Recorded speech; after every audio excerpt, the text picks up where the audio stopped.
예, 오늘 나누었던 공법 암기 스피드 체크 있죠? 이건 개발법에서 여러분들이 암기해야 될 내용이에요. 이게 개발법 할 때 이것은 자주 이렇게 꼭 보시면서 정리를 하시기 바랍니다. 자, 페이지 256페이지 이제 도시개발법입니다. 자, 도시개발법은 시험에 몇 문제가 출제가 됩니까? 몇 문제요?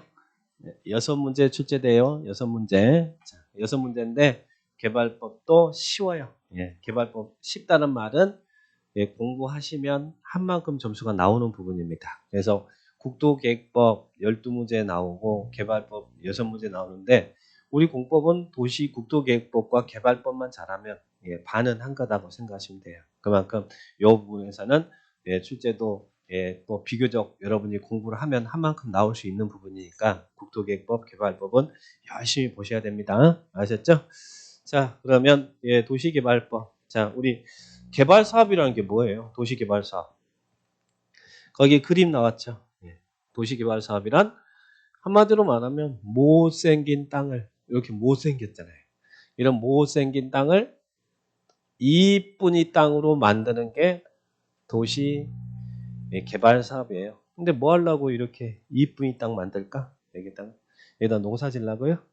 그건 아니겠죠? 택지 개발하는 거예요. 자, 이쁜 이 땅을 만드는 것은 기능이 있는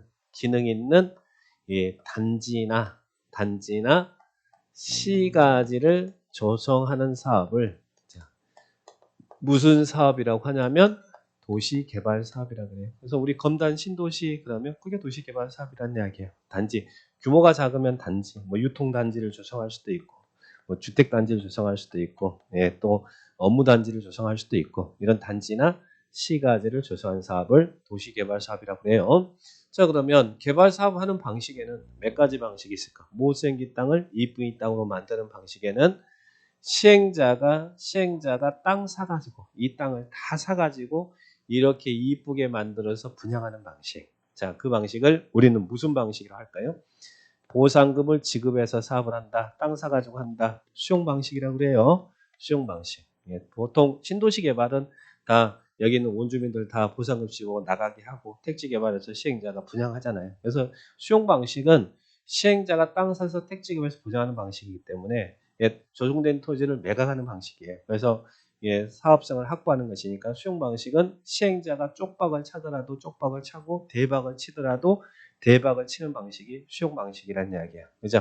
그래서 대장동이 그게 문제가 됐던 게 이 수용 방식으로 해서 문제가 된 거 아니에요. 민간 사업자들이 참여해서 막대한 이익이 발생해 버렸잖아요. 그런 식의 이제 문제가 발생하는 거예요.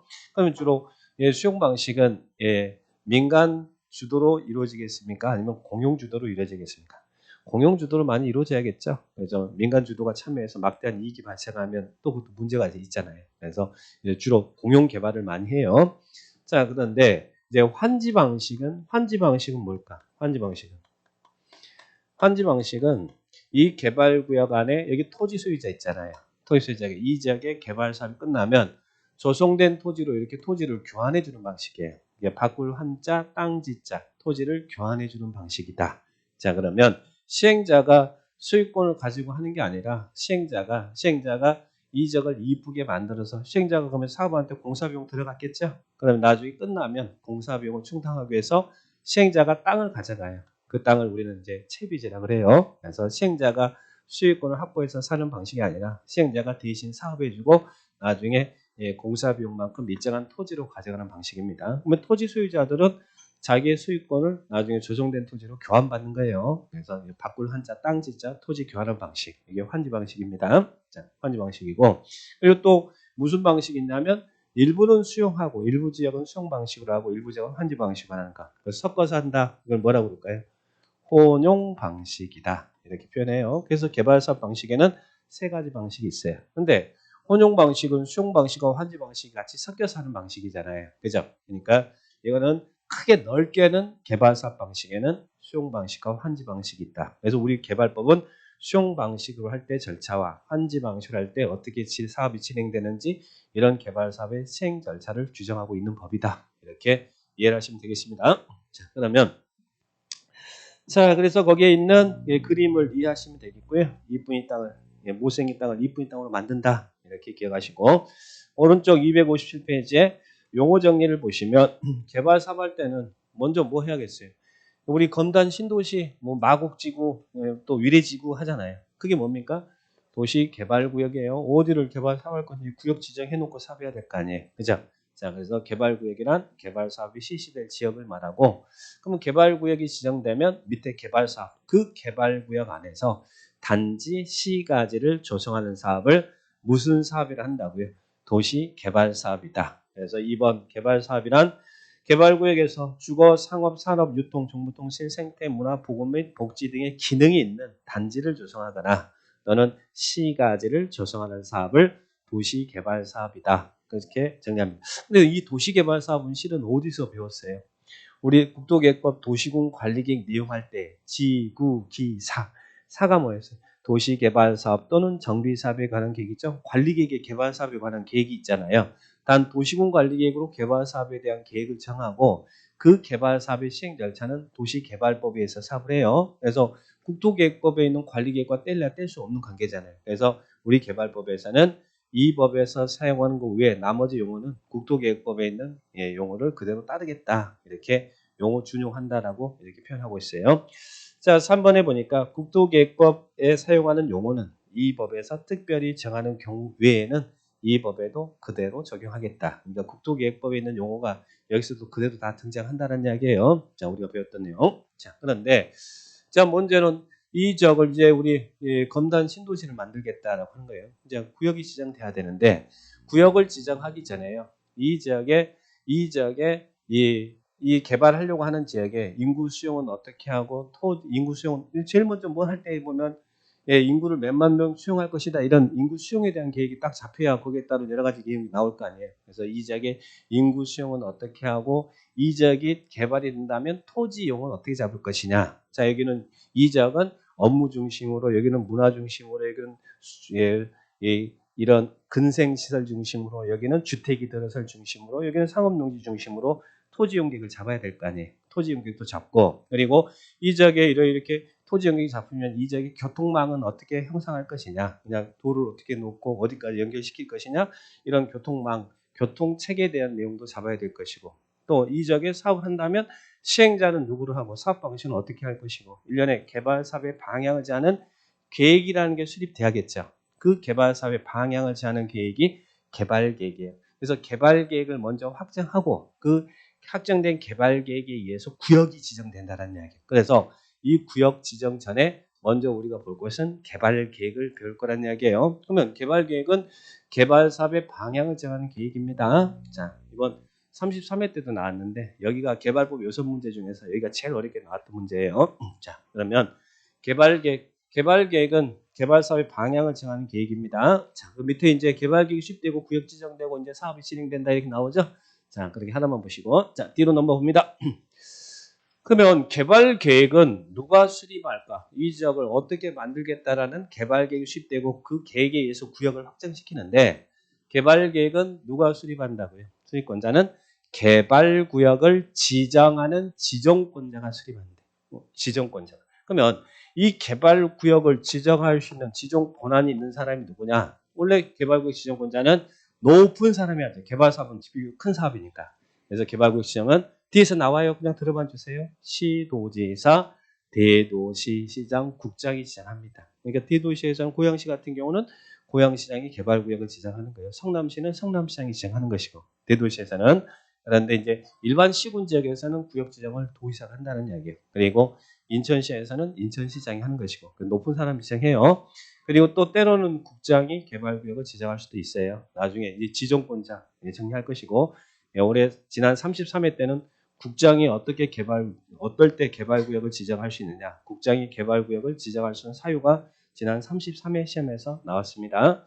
일단 지정권자는 나중에 정리할 것이고 이 지정권자가 개발계획을 수립하더라. 자, 그러면 거기 지정권자가 개발계획을 수립한다 나오죠. 자, 그러면 언제 수립하느냐? 우리 개발계획에서는 시험에 참 잘 나오는 것이 요건데 제가 구역부터 먼저 지정한다고 했어요? 아니면 계획부터 수립한다고 했어요?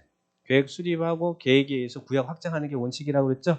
원칙은 수립 시기는 구역 지정 전에 개발계획 수립해요. 이 표현을 어떻게 하고 있냐면 지정권자가 개발구역을 지정하고자 할 때는 개발계획을 수립해야 된다 그랬잖아요. 그러니까 구역 지정 전에 계획 수립하고 계획이 확정되면 구역을 지정하는 거예요. 그런데 시험에서는 요게 나오는 게 아니라 다음의 지역에서는 구역을 지정한 후에 이렇게 구역 지정하고 여기다 구역 지정하고 다음의 지역에서는 개발 계획을 수립할 수 있다. 개발 계획이라는 건 중요한 정보예요, 아니에요? 굉장히 중요한 정보잖아요. 인구 설정하고 그 중에서 토지 이용 계획이 잡히잖아요. 여기는 업무 중심으로, 여기는 상업 용지 중심으로, 여기는 근생시설 중심으로, 여기는 주택이 들어선 중심으로 이런 토지 이용 계획이 다 잡혀 있거든요. 그러면 어디만 봐도 어디가 어떻게 이용될지 개발될지 다 할 수 있잖아요. 근데 문제는 구역 지정 계획이 수립되고 바로 사업하는 거 아니거든요. 구역 지정되고 계획 수립되고 구역 지정되고 그 다음에 여기서 이제 시행자가 정해져야 되고 시행자가 지정되면 또 시행자가 실시계획 작성하고 인가받아 사업하기 때문에 구역이 지정됐다고 바로 사업 시행되는 거 아닙니다. 상당한 많은 시간이 걸릴 수밖에 없어요. 그런데 이런 좋은 계획이 먼저 수립되고 그러면 투기가 발생할 수 있잖아요. 또 사업을 시행할 적이 넓으면 개발계획 수립이 힘들 수도 있잖아요. 사전에 수립하는 게. 그래서 이런 지역에서는 구역을 지정한 후에 개발계획을 수립할 수 있다. 그래서 구역 지정 후 개발계획을 수립할 수 있는 이 지역이 이 사유가 시험에서는 자주 나왔습니다. 자, 출제하기 편하잖아요. 자, 그죠? 4개, 5개 뭉쳐 있는 것들은 무조건 긴장하라고 그랬어요. 이제는 자, 어떤 지역에서는 구역을 지정한 후에 개발계획을 수립할 수 있습니까? 자, 보니까 당해 지역에 개발계획을 공모하고 있대. 개발계획을 공모하고 있어. 공모하고 있으면 구역을 지정 후에 개발계획 수립할 수 있어요. 자, 그 다음에 또 위에 개발계획 공모하거나 대통령령이 정하는 다음의 지역에 대해서 개발구역을 지정할 때는 구역 지정 후에 개발계획을 수립할 수 있다. 그 밑에 박스가 구역 지정 후 개발계획을 수립할 수 있는 지역이라는 이야기예요. 그 박스가 시험에는 너무너무 잘 나왔습니다.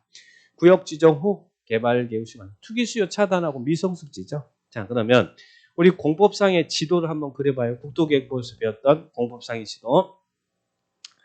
자, 우리 용도 공법상 지도라는 건 용도 지역이에요. 우리 모든 용도를 가지고 이야기합니다. 자, 용도 지역은 크게 어떻게 나눠요? 도시 지역, 그리고 또 무슨 지역? 관리 지역, 그리고 또 무슨 지역이요? 농림 지역, 농지임야, 농림 지역, 그리고 또 자연환경 보전 지역, 도관농자 나죠? 도관농자. 그런데 도시 지역에는 우리는 도시 지역에 모임. 도시 지역 안에는 내 안에 넣어 있다. 뭐 있어요?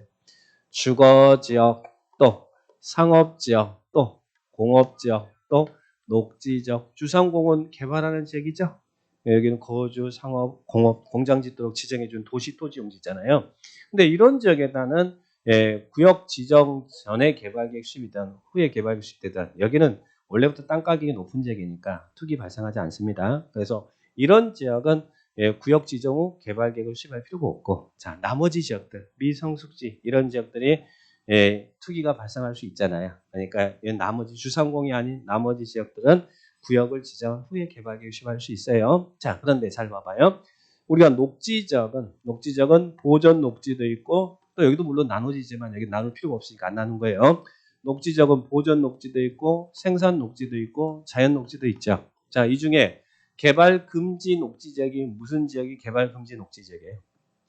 보전 녹지는 개발하지 말아라. 보전이란 말은 개발 금지잖아요. 우리 국토계획부에서 보전 녹지는 제일 규제가 강한 지역이라고 했죠. 그래서 보전 녹지 지역에다는 구역을 지정하지 않습니다. 그래서 거기 보전 녹지가 안 나오는 거예요. 보전 녹지는 개발 사업을 하지 않는 지역이라는 이야기예요. 우리들도 규제가 있지만 도시 개발도 하지 않는데 이 보전 녹지는 건들면 안 되는 땅이에요. 도시 지역에서는. 자, 그런데 자연 녹지, 이 녹지 지역 중에 여러분 제가 돈이 있으면 어느 지역에 땅 사라고 했어요? 자연 녹지 지역 땅 사라고 했어요? 생산 녹지 지역에 땅을 사라고 했어요?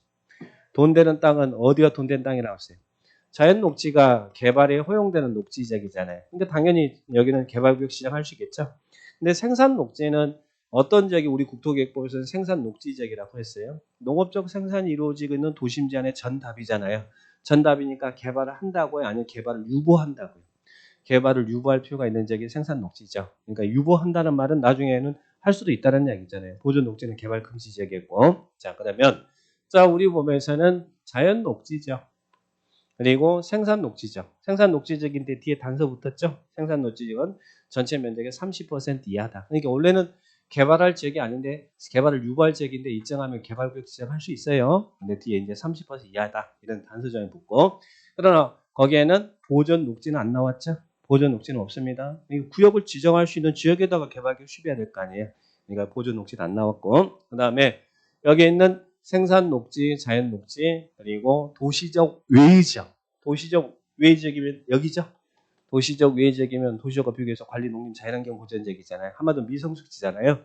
이런 지역에는 구역 지정 후 개발구역 시발 수. 그래서 시험에 이렇게 나왔어요. 자연 녹지 지역에는 구역 지정 후 개발구역 시발할 수 있다. 맞아 틀려요? 맞죠. 또 이렇게도 나왔어. 계획 관리 지역에는 구역 지정 후 개발계획을 수립할 수 있다. 맞아 틀려요? 계획관리적은 도시적 외지역이잖아요. 그러니까 구역 지정 후 개발계획 수립할 수 있다. 맞잖아요. 도시적 외지역. 자, 그리고 또 국가 균형 발전을 위해서 국장이 관계중앙행정기관의장과 협의하여 지정한 지역, 관중과 협의하여 지정한 지역은 구역 지정 후 개발계획 수립할 수 있어요. 그다음에 근데 여기서도 관중과 협의하여 지정한 지역인데 무엇은 제외한다 나와요. 거기 무엇은 제외한다. 자연환경 보전지역은 제외한다 나오죠. 자연환경 보전지역도 토지 규제가 제일 강한 지역이라고 생각하셔야죠. 그래서 여러분 항상 머릿속에는 도시 안에 보존 녹지하고 비도시역의 자연환경 보전지역은 구역 지정이 안 된다고 그래요. 그래서 뒤에 항상 자연환경 보전지역은 제외라는 단서조항이 붙어요. 거기 단서조항 붙었습니까? 붙었습니까? 네, 그래 보시고. 그리고 시험에서는 두 번 여기서 출제를 했는데 항상 답이 됐던 것은 요거였어요. 이 지정하려고 하는 지역에 개발구역을 지정하려고 하는 지역에 주거지역이나 상업지역이나 공업지역이 있긴 있는데 조금 있대. 그 조금이라는 것이 30% 이하다라는 얘기. 있긴 있는데 지정하려고 하는 지역에 주거지역이나 상업지역, 공업지역이 있긴 있는데 조금 있대. 그 조금이라는 게 얼마라고요? 30% 이하. 근데 여기를 40%, 50% 이렇게 시험에 출제를 했다는 이야기예요. 그죠? 주상공이 있긴 있는데 전체 면적의 30% 이하인 지역. 이런 지역은 그리고 또 개발 공무원. 이런 지역은 구역 지정 후 개발 계획 시발 수. 그래서 한마디로 여기를 미성숙지라 그러죠. 미성숙지. 그리고 개발 계획 공무원. 그 박스가 이제 한마디로 우리 사회에서는 미성숙지라 그래요. 미성숙지나 개발 계획을 공모하고 있는 지역은 구역 지정 후 개발 계획을 수립할 수 있다. 그렇게 기억을 하시기 바랍니다. 자, 보시면 되겠고. 자, 그 다음에 개발 계획에 우리 259페이지 여기 있는 대로 순서도 볼까요? 자, 259페이지 오른쪽에 가보니까 개발 계획의 내용이 나와요. 자, 개발 계획 내용. 그럼 개발 계획에는 다음 사항이 포함되어야 된다 나오죠. 그래서 밑에가 박스가 그러면 개발 계획의 내용이겠잖아요. 그죠? 개발 계획 다음 사항이 포함된다. 그래서 쭉 이렇게 나와 있어요. 밑에 한번 여기 보시면 뭐 명칭, 목적, 그리고 시행자, 시행 방식, 그리고 또 뒤로 넘겨 보시면 막 인구 수용, 토지 용계, 교통 처리, 환경 보전, 계획 난리도 아니죠. 난리. 이거 다 외울까요? 다음 중 개발 계획 내용이 아닌 것을 이렇게 물어볼 수 있잖아요. 그 시험에 물어봤을까 안 물어봤을까? 당연히 물어봤습니다. 자, 그러면 그걸 외울까? 자, 개발 계획은 누가 수립한다? 다시 앞장 넘기세요. 앞장에 오른쪽 날개 거기만 딱 자측하세요. 개발 계획은 지정권자가 이 지역을 어떻게 만들겠습니다라고 개발 계획 수립한다고 그랬죠? 자, 그러죠. 그러면 개발 계획이 당해 지역에 구역 지정하고 개발 계획이 수립됐으면 여기 이제 구역이 지정돼서 개발 계획 어떻게 만들겠다라고 개발 계획이 수립됐으면 개발 계획이 수립되면 이제 시행자가 정해지고 시행자는 이 개발 계획에 맞게끔 구체적인 사업 계획, 실시 계획을 작성해요. 그러면 실시 계획은 개발 계획 내용이 될 수 없죠. 개발 계획이 수립됐으면 시행자가 개발 계획에 맞춰서 실시 계획을 작성할 거 아니에요. 사업 계획.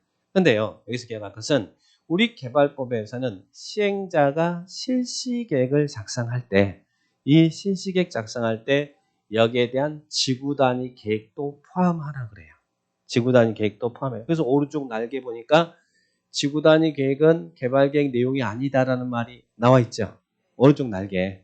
시행자가 실시 계획 작성할 때, 이 사업 계획을 작성할 때 그 구역에 있는 지구 단위 계획도 수립한다는 얘기예요. 이제 지정권자가 개발계획 수립할 때 지구단위 계획을 포함하는 게 아니고 시행자가 실시계획 작성할 때 실시계획에 지구단위 계획 포함해요. 자, 그리고 또 하나는 자, 우리 개발사 방식에는 몇 가지 방식이 있어요? 수용 방식, 환지 방식, 혼용 방식이 있었죠. 그러면 환지 방식으로 할 때는 시행자가 실시계획 작성하고 이제 바로 택지 개발 사업 하면 안 되고 여기에 있는 토지 소유자들에게 나중에 이렇게 A한테 이렇게 주고 B한테 이렇게 주겠다 미리 약속하고 택지 개발 사업 해야겠잖아요. 자, 이런 환지 처분을 미리 정하는 계획을 환지 계획이라고 그래요. 그래서 환지 방식으로 할 때는 시행자가 두 가지 계획을 수립해요.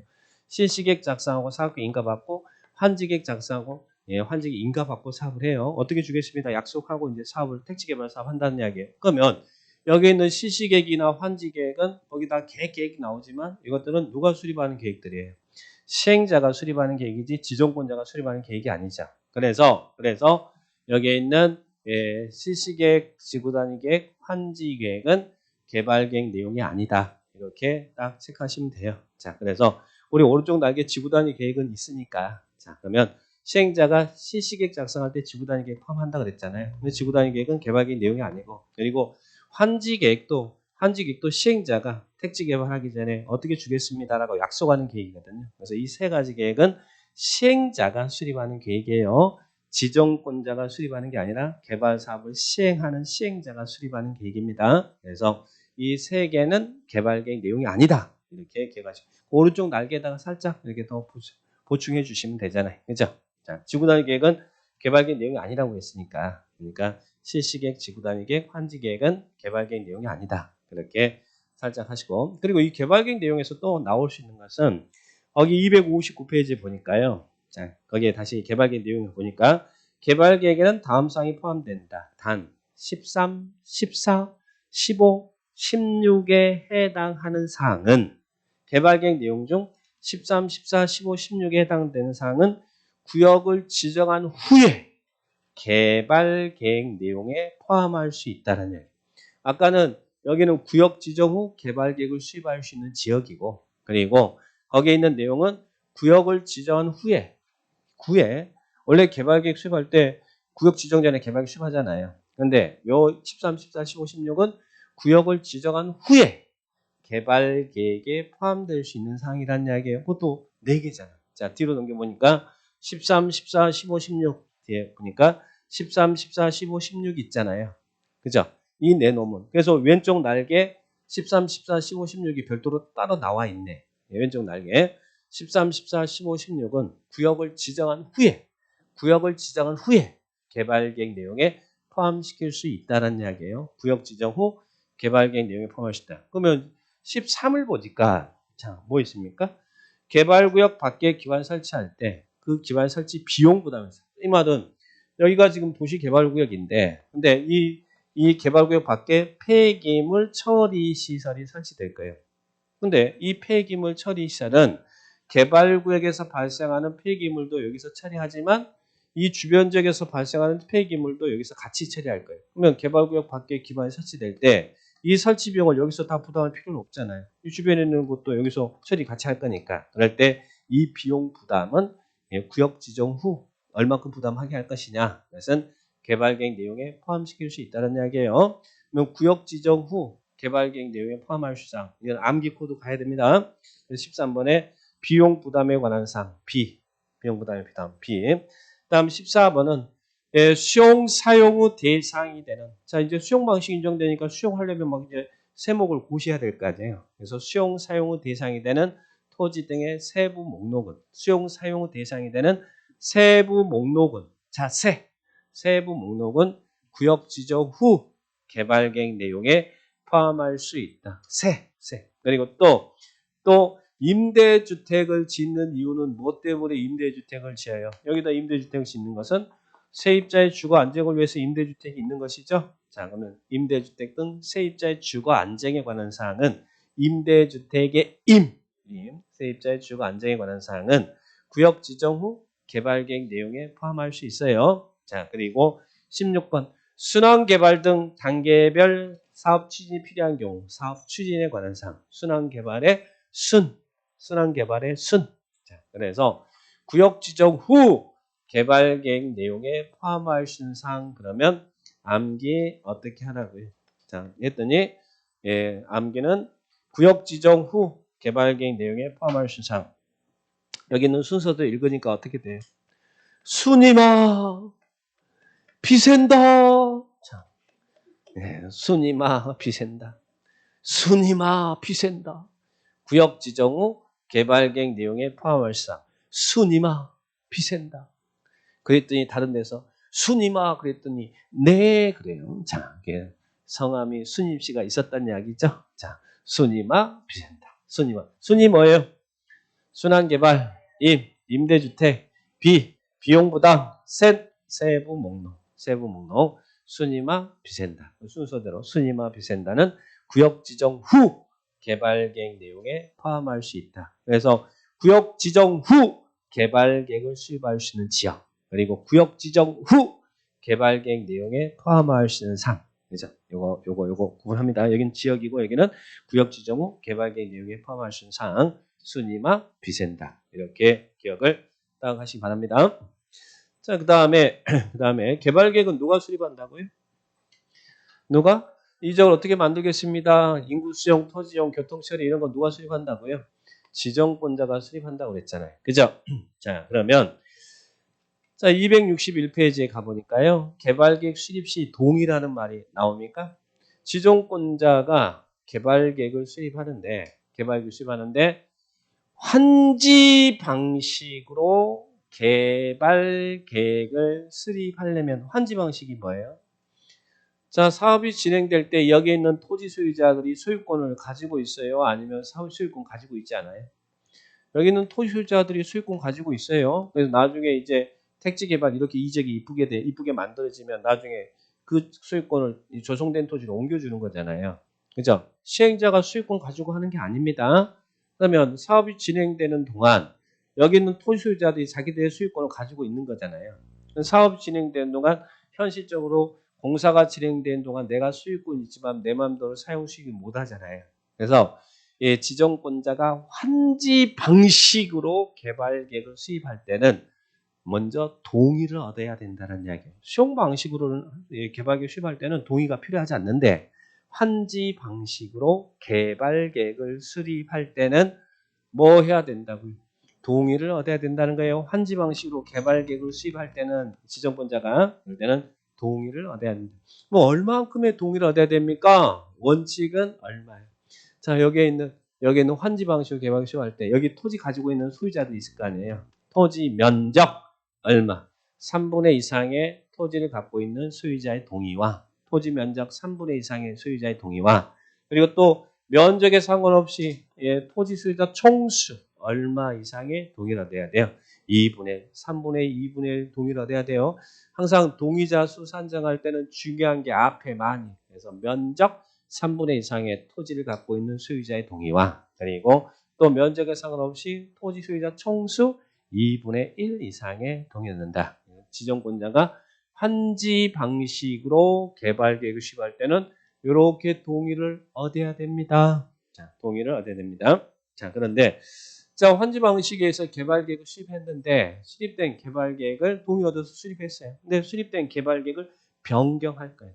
변경할 때도 어떻게 하겠어요? 동의를 얻어야겠죠? 이렇게 동의 얻는 거예요. 그런데 변경은 변경인데 개발 계획이 경미한 변경이면 동의 얻지 않아도 되겠죠? 동의. 그래서 밑에 이제 변경하는데 다만 동의를 얻어야 되는 거 이렇게 쭉 나왔죠. 그러면 이런 것이 여기에 열거된 것이 아니면 경미한 변경이라는 거예요. 세상에 이걸 시험에 이번 33회 때 나왔어요. 경미한 변경이냐 아니냐. 이걸 숫자를 이렇게 넣는 물어봤는데 지난 33회 때 나왔으면 34회 때 나올까 안 나올까? 안 나옵니다. 안 나옵니다. 걱정하지 마시고 단 원칙만 기억하세요. 원칙은 3분의 2분의 동의 없고 그리고 변경할 때 동의 얻는데 경미한 변경은 동의 얻지 않아도 된다. 그 정도만 기억하세요. 자, 요 부분들은 나중에 이제 우리 기출문제 풀 때 제가 확인해 드릴 테니까 그때만 보세요. 지금 보지 마시고. 자, 그러면 뒤로 넘기시고. 자, 그런데 원래는 지정권자가 환지 방식의 개발 수할 때 면적 3분 총수 2분의 1 동의 얻어야 되잖아요. 이게 원칙이잖아요. 그런데 시행자가 여기 사업을 하려고 하는 시행자가 행정청인 경우에 행정청이 어디에 행정청이에요? 국가와 지자체를 우리 행정청이라고 하죠. 그 시행자가 행정청, 즉 국가 지자체일 때는 지정권자는 동의를 받지 않아도 된다는 얘기. 이 질문도 자주 물어봤습니다. 자, 거기 2번의 예외. 1번의 지정권자는 환지 방식으로 시행하려고 개발 계획을 수립하거나 변경하려고 할 때 그 시행자가 국가 지자체이면, 국가 지자체면 뭐 자기들 다 알아서 시행자나 뭐 지정권자나 같은 편이니까 뭐 상관없죠. 국가 지자체일 때는 동의를 받을 필요가 없다. 이들이 다 알아서 할 테니까요. 동의를 받을 필요 없다. 그래서 이런 질문들 왼쪽 지문에 그렇게 나왔네요. 기출 지문에 보니까 뭐라고 나왔어요? 지정권자는 개발 사업을 환지 방식으로 시행하려고 개발 시행할 때 시행자가 지자체이면 토지 소유자의 동의를 받을 필요가 없다. 맞죠?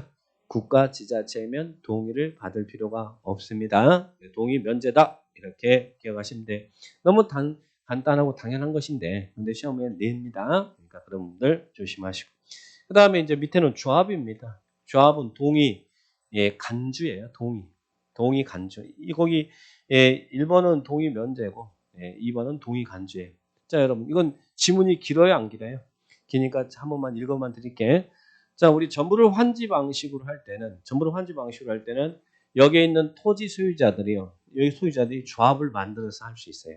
전부를 환지 방식으로 할 때는 자기들이 조합을 만들어서 자기들이 시행자가 돼가지고 사업할 수 있다는 이야기예요. 그러면 조합을 설립하면 의사결정하는 하는 게 뭐예요? 의사결정. 조합은 총회가 있을 거 아니에요. 자기들 땅이잖아요. 총회 열어가지고 개발계획을 수립하고 변경할 수 있어요. 그래서 개발계획 총회 열어서 그 개발계획에 대해서 3분의 2분의 1 동의 얻어가지고 수립 변경했으면 그것을 지정권자에게 제출을 하면 지정권자는 동의를 받은 것으로 본다라는 이야기예요. 그래서 동의를 간주한다는 이야기입니다. 조합이 시행자일 때 총회 열어가지고 이 개발계획 내용에 대해서 3분의 2분의 1 의결을 거쳐서 지정권자에게 제출을 하면 지정권자는 별도로 동의를 안 받아도 동의가 받은 것으로 본다. 그래서 동의 간주사항이에요. 근데 지문이 굉장히 길죠?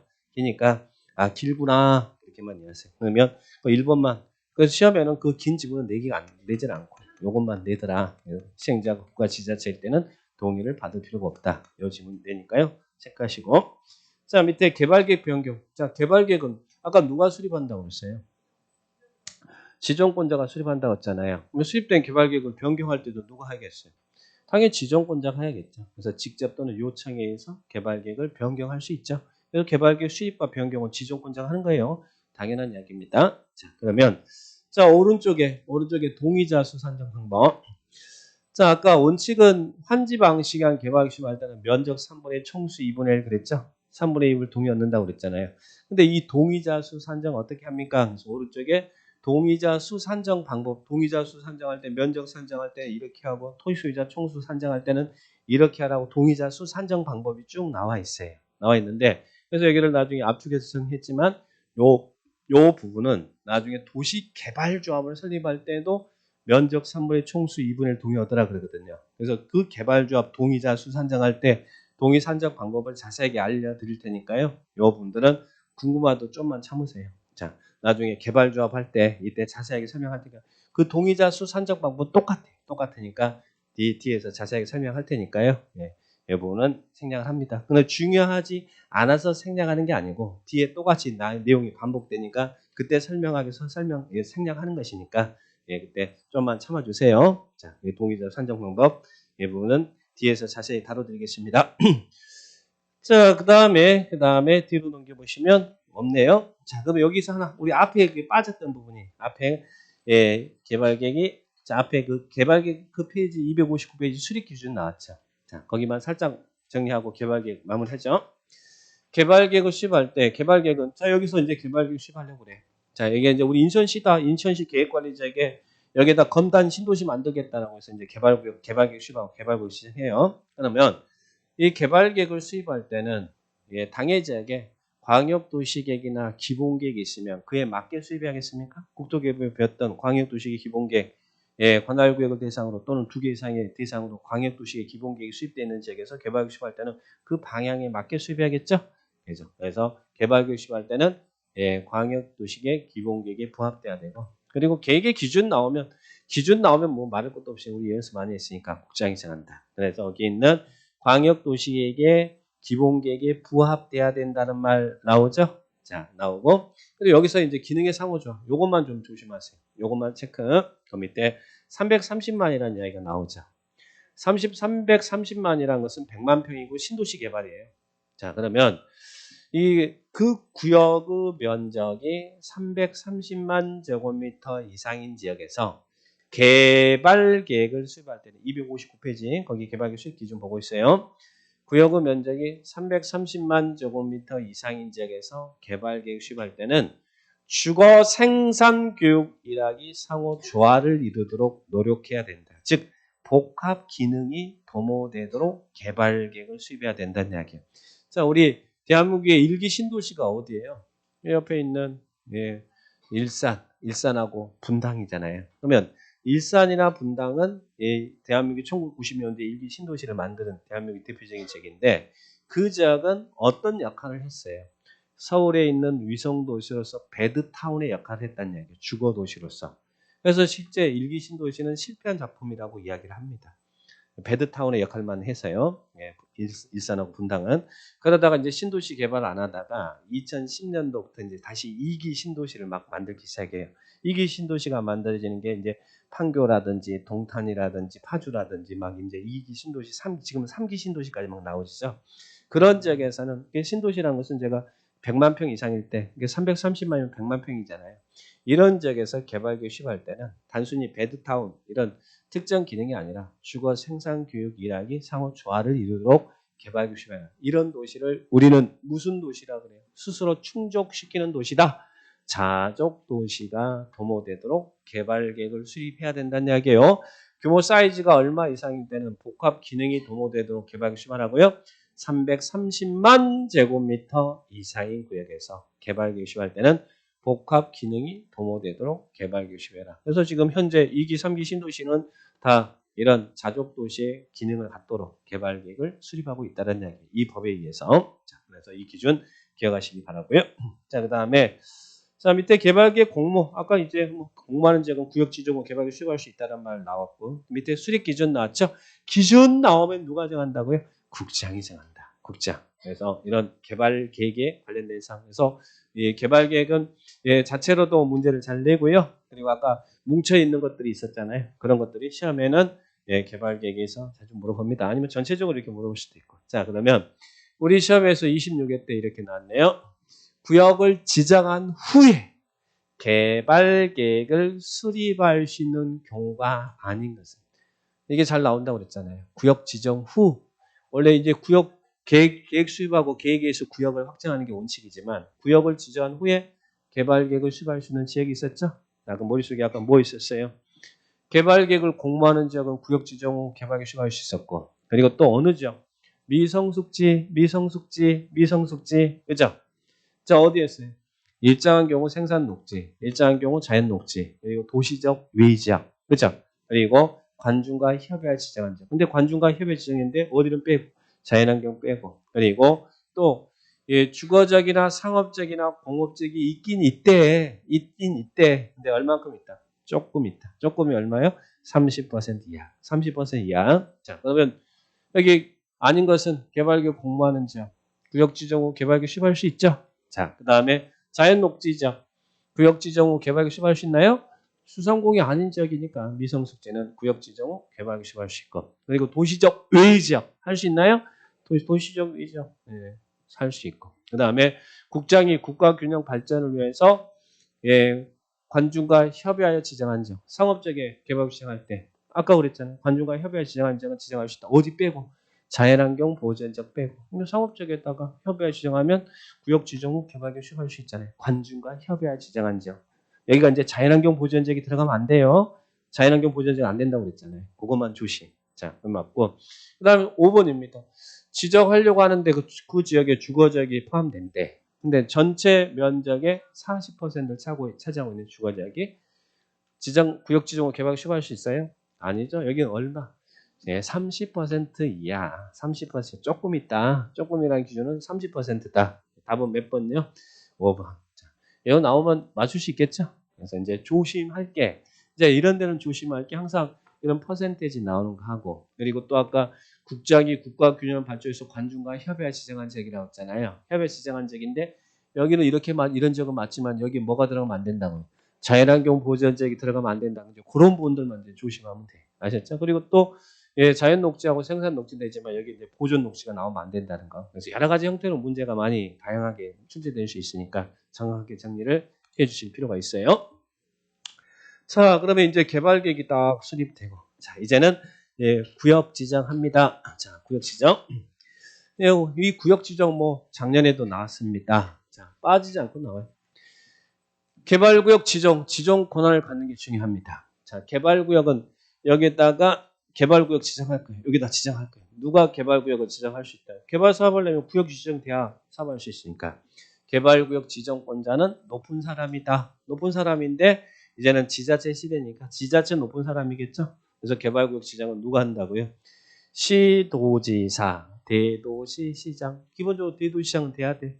대도시장이 아닌 기초자치단체장인 시장구청장은 개발구역 지정 권한이 없어요. 시도지사, 대도시장. 자, 여기 봅니다.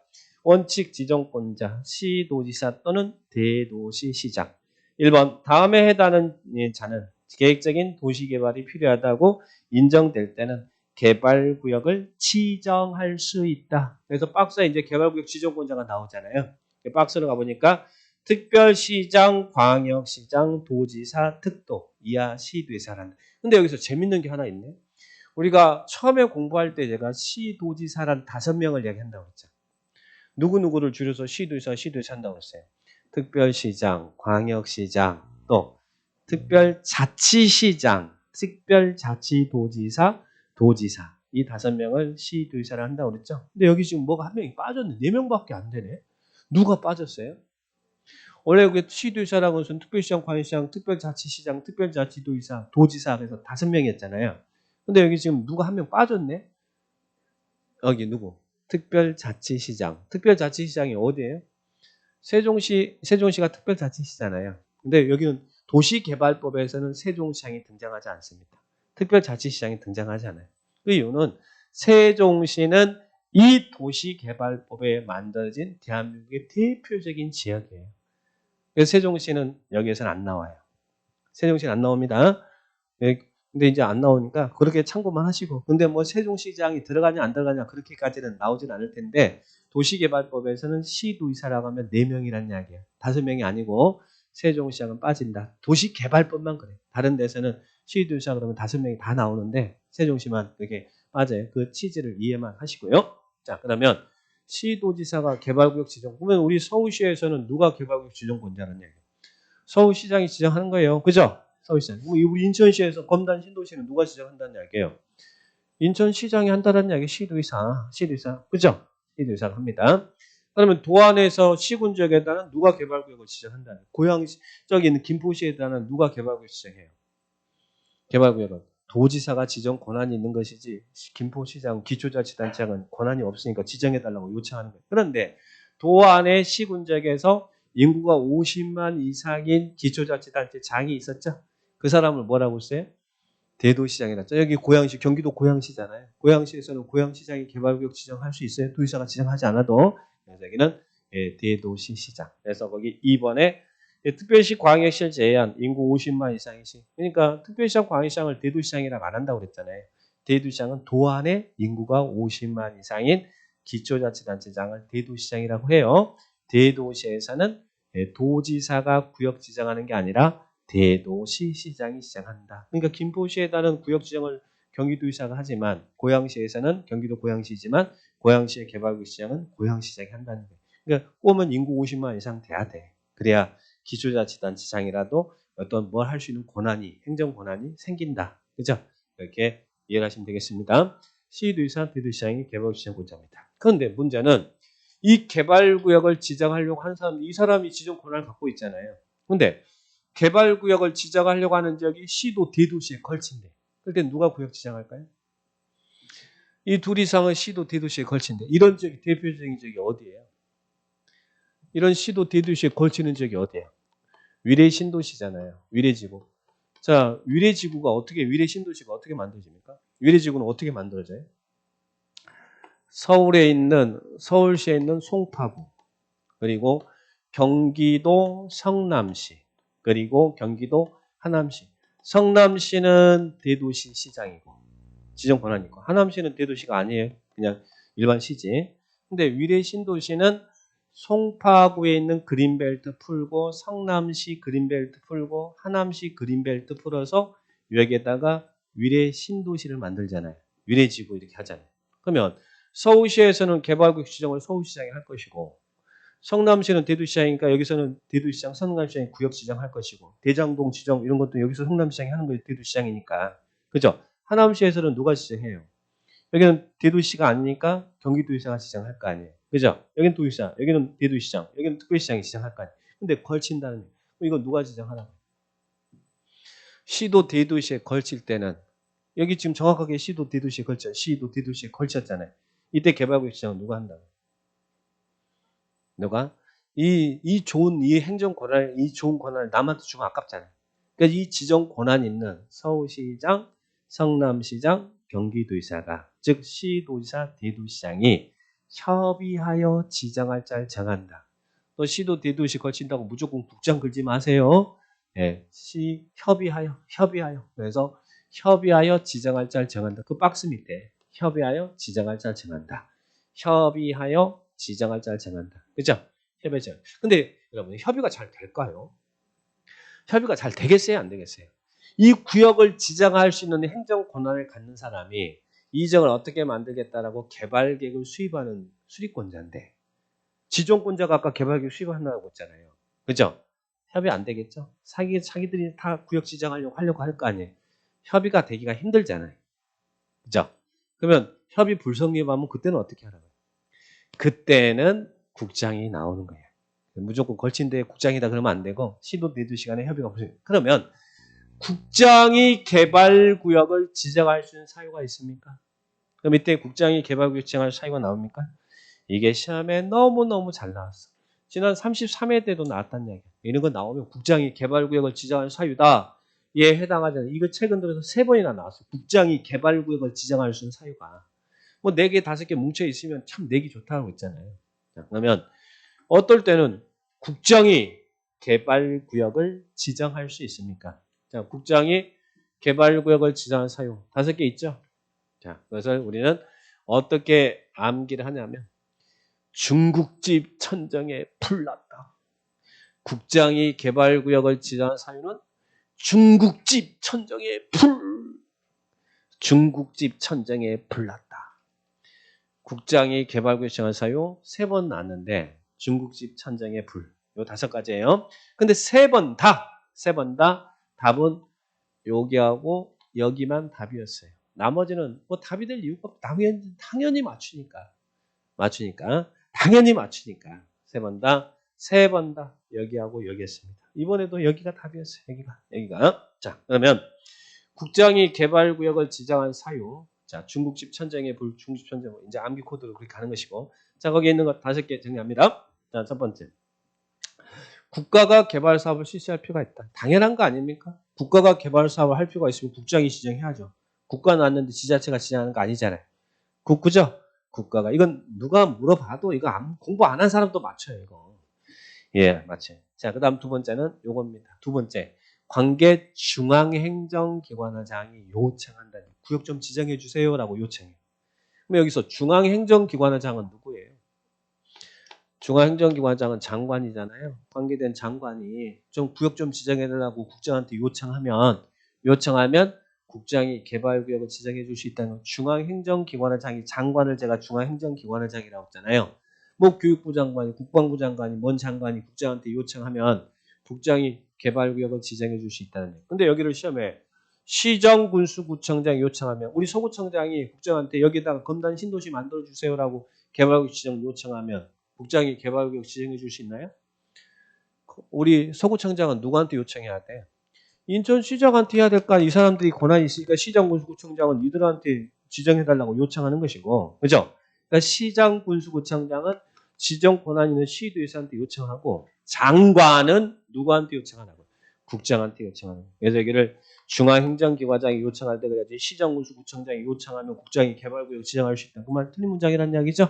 시장군수구청장은 시도지사한테 요청하는 거예요. 서구청장은 인천시장한테 지정을 요청하는 거예요. 그러니까 그 구분 바로 밑에 나올 거예요. 여기는 장관 요청할 때 중앙행정기관장이라는 장관을 얘기합니다. 장관 얘기. 교육부 장관이 요청할 때 그래야지. 또 여기서 교육감이 요청할 때 교육감은 장관 아니죠? 아니죠. 이게 장관이 요청할 때 국장이 개발 지정할 수 있다. 요거 기억하시고 그 다음에 세 번째는 여기 있네. 공공기관의 장, 정부 출연기관의 장. 이 공공기관의 장이나 정부 출연기관의 장은 국가가 투자하고 출연한 기관이에요. 국가가 투자하고 출연한 기관이 공공기관의 장, 정부 출연기관의 장입니다. 뒤에서 이제 설명할게요. 지자체가 투자한 게 뭐예요? 지자체가 투자해 만든 게 지방공사죠. 그죠? 그래서 인천시가 투자해서 인천시에 도시공사를 만들고 경기도가 투자해서 경기도 개발공사를 만들고 그것들은 지자체가 투자한 거예요. 그러면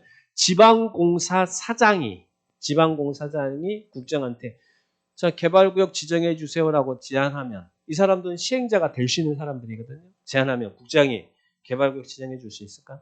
서울에는 서울도시주택공사가 있잖아요. SH공사. 서울시가 투자한 SH공사예요. 그래서 이 서울 SH공사가 국장한테 개발구역 좀 지정해 주세요라고 제안하면 국장이 오케이 그리고 개발구역 지정해 줄까요? 이건 지방공사가 아니고 정부가 투자하여 만든 공공기관의 장. 그래서 뭐 한국토지주택공사라든지 농어촌공사, 수장공사라든지 관광공사라든지 이런 데는 이제 다 공사하는 게 이제 공공기관이에요. 이거 정부 출연기관장 뒤에서 설명할 겁니다. 이런 정부가 투자하고 출연한 기관의 장이 30만 제곱미터 이상의 규모로 국가계획과 관련하여 개발구역 지정을 제한하면 이 사람은 시행자가 될 수 있는 사람이니까 좀 지정해 주셔서 제한하는 사람이에요. 제한. 이 사람은 시행자가 되지 못하니까 요청하는 사람이고 여기는 제한하는 거예요. 공공기관장, 정부 출연기관장이 얼마 이상으로 해요? 30만 제곱미터 이상의 규모로 국가계획 관련하여 개발구역 지정을 제한하면 국장이 개발구역 지정할 수 있어요. 지방공사 나오면 안 됩니다. 안 됩니다. 자, 요것들 출제했고. 자, 이 부분들. 자, 그 부분 이번에 시험에도 여기도 답이었습니다. 자, 그다음 또 4번이 뭐예요? 4번 요거네. 요거. 시도 대도시 간의 협의가 불성립할 때. 그죠? 아까 시도 대도시 때는 협의가 지정할 때 정한다고 그랬잖아요. 이 협의가 불성립하면 국장이 개발구역을 지정해 줄 수 있죠. 시도 대도시 간의 협의가 불성립할 때. 그 다음 5번째는 뭐예요? 천재지변 등 긴급히 사업을 시행할 필요가 있을 때. 그래서 국장이 개발구역을 지정한 사유는 이렇게 암기하세요. 중국집 천장의 불, 그 중에서 중하고 정만, 정이란 건 여기 정을 이야기한 거예요. 자, 공공기관장, 정부 출연기관장이 30만 제곱 이상의 규모로 국가기획 관련 지정을 제안했을 때, 이 사람은 장관이 요청했을 때, 또 시행자가 되려고 하는 이런 자들이 제안하면 국장이 개발구역 지정할 수 있다. 그래서 이 지정권자 참 시험에 잘 나왔습니다. 시도지사, 대도시장, 국장. 자, 이들이 개발구역을 지정할 수 있는 사유다. 네, 지정 정리하시고. 자, 그 다음에 자 오른쪽에 지정 제한 나왔어요. 자, 근데 뒤로 넘겨보시면 지정 요청 나왔어. 자, 요청 나오고 제한 이런 순서대로 갈게요. 자, 지정 요청부터. 그러면 요청이라는 것은 구역 지정해 달라고 부탁하는 거잖아요. 그럼 부탁하는 것은 지정할 수 있는 권한이 없는 사람이 요청하겠죠. 그래서 요청은 행정청한테 요청하는 거예요. 행정청한테 요청하는 거예요. 그러면 자, 요청은 시장, 군수, 구청장은 지정할 수 있는 권한이 없잖아요. 시도의사가 지정 권한이 있으니까. 그래서 시장, 군수, 우리 서구청장은 개발구역 지정할 수 없어요. 그만한 행정 힘이 없어. 힘 있는 사람 누구예요? 인천시장이잖아요. 그러니까 또 시장, 군수는 구역을 지정할 수 있는 권한이 없어. 힘 있는 사람 도지사잖아요. 구역 지정 권한이 여기서는 시도의사가 권한이 있으니까. 그러니까 시장, 군수, 구청장은 당해적의 도시계획, 시군구 도시계획위원회 자문을 거쳐서 시도지사에게 개발구역 지정을 해주세요라고 이렇게 요청한다는 이야기예요. 시장, 군수, 구청장은 시도지사한테 개발구역 지정 요청, 이 사람이 지정할 수 있는 권한이 있으니까. 근데 여기 시장에는 당연히 누구는 빼겠어요.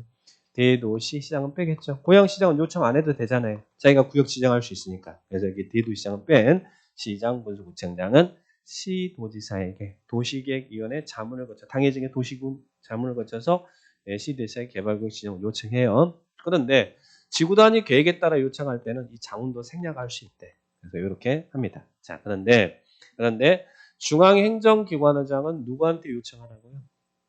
장관은 장관한테 요청해야지, 그죠? 장관. 그래야 격이 맞을 거 아니에요. 중앙행정기관장은 아까 여기는 국장한테 요청한다 그랬잖아요. 요청은